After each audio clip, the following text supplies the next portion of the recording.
Firstly, Peter, before we get into any of your actual career in commentary and broadcasting and media, where does your love for football come from? I don't know really. I guess it was just innate. I grew up with brothers kicking a ball around in the backyard, and I went to school where football was a thing. And I guess my love for it at a sort of professional level comes from having grown up locking myself in my bedroom listening to the radio. Back in the 70s, there was much less live football on the television, and I was absolutely hooked on it. And my heroes were the footballers, but also the people who broadcast it, the great names of BBC Radio 40 years ago. And together, I've been fortunate enough to be able to sort of twin those passions. And so, just bridging on top of that, if you enjoyed the commentary so much as a child, is that why you chose commentary to get into? Because of course, broadcasting and media in football, there's a lot of avenues. You could go into presenting, you could go into punditry, for example. But was that why commentary was the one that you chose? Yeah, I mean that makes it sound as though it was a plan, which it never was. You know, I didn't expect this to happen to me. But insofar as it has happened to me, yeah, certainly, because truth be told, and I constantly say this, the thrill of my job is being there. And you know that's the privilege that the commentator has, which sometimes the presenter doesn't. Just absolutely having the ringside seat is what makes it as special as it is. Now, you've worked in both television and radio in your career so far. What is the difference between commentating for a TV audience and commentating for a radio audience, where, of course, they can't see the pictures? Yeah, no, it's a massive difference. And everybody who's done both would acknowledge that. As you say, on the radio, the commentator is absolutely essential and can't stop, and is required to create the picture. And the very best radio commentators do that beautifully. It's about, in football terms, the geography. We need to know where the player is on the pitch when he or she is kicking it. We need to have a sense of how hot or cold it is. We need to be able to smell the burger through the radio, if you know what I mean. That's the job of the radio commentator. And truth be told, the television commentator is nowhere near as essential. The basic rule of thumb for a television commentator is only to speak if you can add to the picture. And if you follow that to its extreme, really, certainly for a big game, you barely need to speak at all. So we don't follow it to its extreme. You know, when it's Arsenal against Manchester City, people know who the players are on the whole. And you could sit there thinking that you're of no value at all, and I frequently do.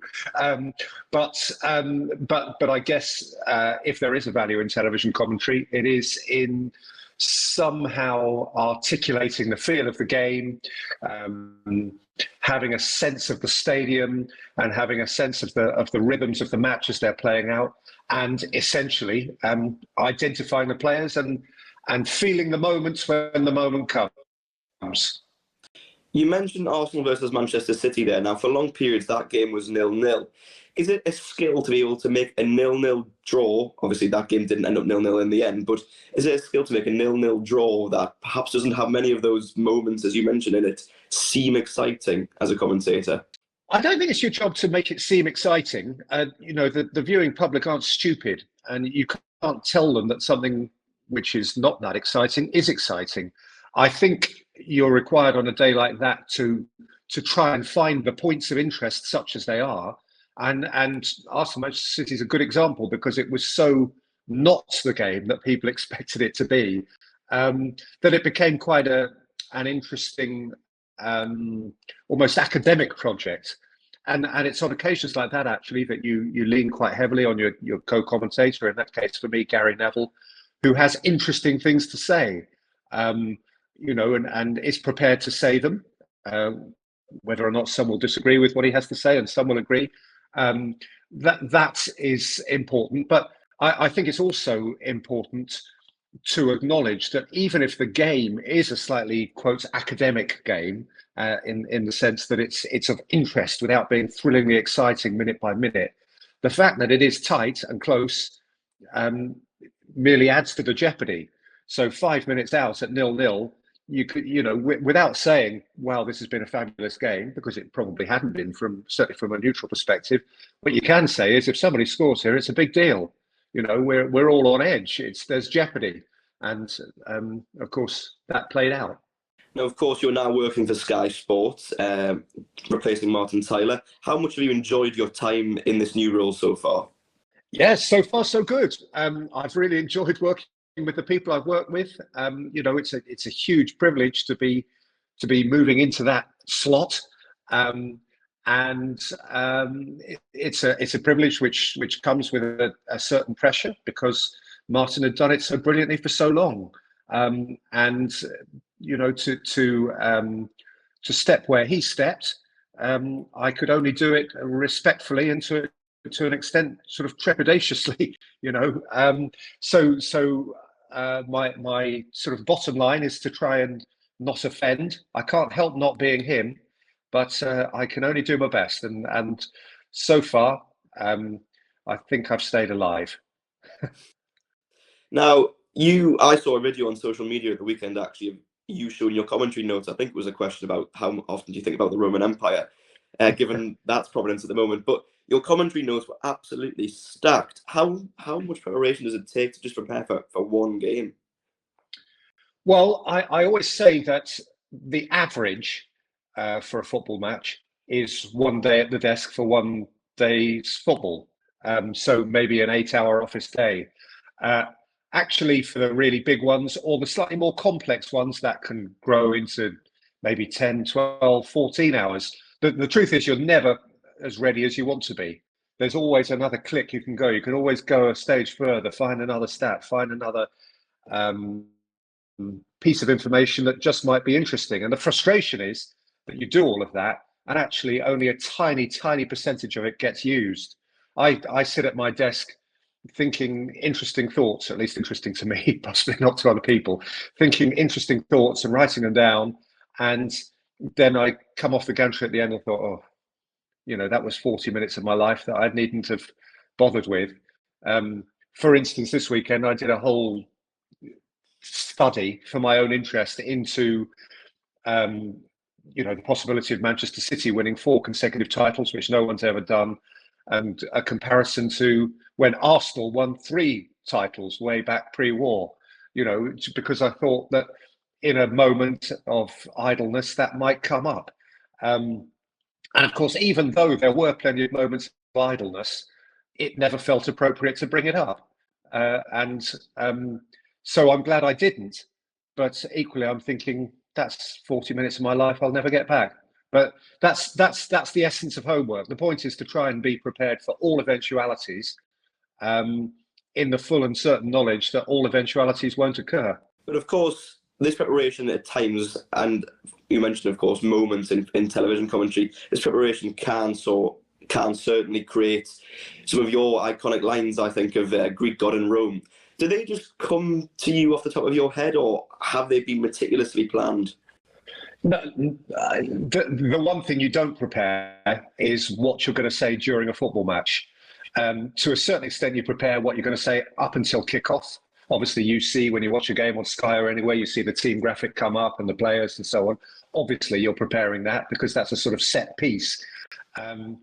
But once the game kicks off, then you simply have to rely on the homework you've got, factually speaking, and your instinct, hopefully, for finding something appropriate when the moment occurs. If you try to over-prepare that, then it sounds over-prepared, and it's not authentic and real. You mentioned the Rome one, as people kindly do. If you think about that at all, you'll realise that it would have been impossible for me to prepare that.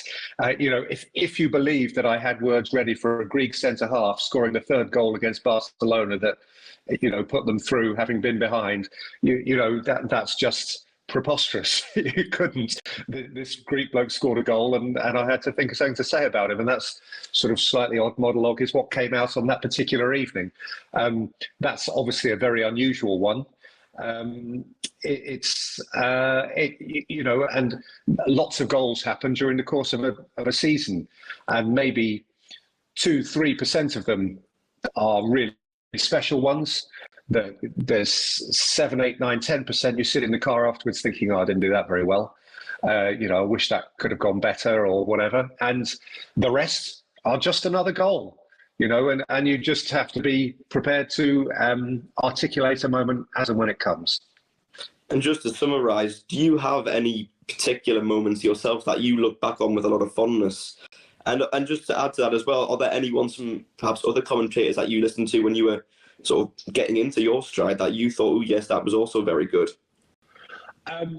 In terms of moments I've witnessed, I have great memories of some lovely moments. What I don't do is associate them with myself, because I'm always keen to remind myself and others that, I didn't score Aguero's goal, he did. I didn't score that Manolas goal, he did. That's nothing to do with me. The commentator is a very lucky guy who sits and watches and gets to sort of express him or herself in the moment. There's no better football match I've seen than the last World Cup final. Messi, I don't think there's a much better football match that anybody has seen. So of course I'll carry that one to my grave. Until that World Cup final, I've always felt that the warmest feeling I've had around a football match was when Shabalala scored for South Africa at the start of the World Cup in 2010, which I thought was a very meaningful goal, in terms of the unity of the world and what sport could do for it and so on. And that's the one that sends a shiver up my spine or brings me out in goosebumps, really. That whole occasion, that match, and a significance that sort of transcended football. So so many, but I stress nothing to do with what I said, just to do with what the players did. And finally, my very last question. For those, I always ask this to anyone in sort of a position of broadcast and media, for those wanting to get involved, perhaps if they were younger, wanting to be a commentator, what advice would you give? My advice is, A, to make sure you really are enjoying it. Never let it be a chore. Be authentic, be yourself, don't pretend to be somebody else. And do it because you love it. If you think there's something to be gained from some sort of spurious fame or infamy, I promise you there's not. The fun in the job is being there, being invested in it, and really having a sense of your own good fortune, frankly, because it is a massively privileged thing to do. So if you're going to do it, go for it, because it's a wonderful way of earning a living, but do it for the right reasons.